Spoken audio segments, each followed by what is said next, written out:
Across now, live to Kharkiv, talk to our correspondent Catherine Norris-Trent, who joins us from there. Catherine, Ukrainian forces, I mean, they're really still battling and fighting there, aren't they? Yeah, that's right. The battle is very much continuing outside of the city of Kharkiv towards the east and towards the north of the city. Ukrainian military sources tell us that they are managing to push Russian troops back. So not only have they managed to stop the Russian advance in the early stages of the war, which was aiming to enter this city and to encircle it, that has been frozen for some time. But now the Ukrainian forces say that they are managing to gain back new ground which had been held by the Russians. So every day we're getting, you can hear the large booms there actually. The explosions continuing here day and night around the city. Sounds like it's coming from a few kilometers from the outskirts, but the battles are very much continuing. They say they have to consolidate these gains, but there are roads which are being reopened towards the east, heading down to Izum, which is in the direction of Donetsk and the Donbass.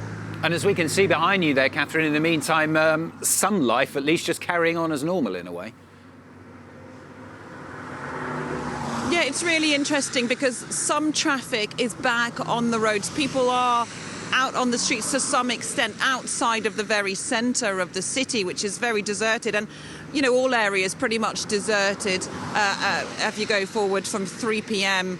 and towards late afternoon. And then there's a nighttime curfew in place from 8 p.m. to 6 a.m. and no one is on the streets. Then many people are sheltering underground. We saw it for ourselves.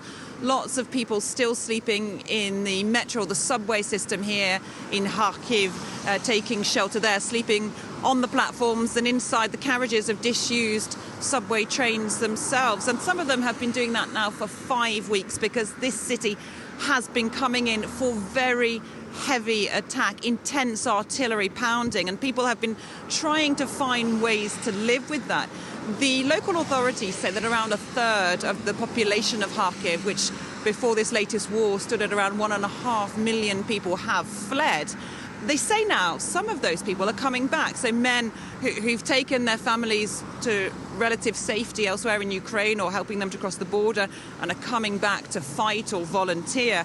But also they're telling us now some families from Kharkiv are coming back now that the security situation has improved somewhat in the city centre at least. Catherine, thanks very much. Catherine Norris-Trent, our correspondent, talking to us there from Kharkiv.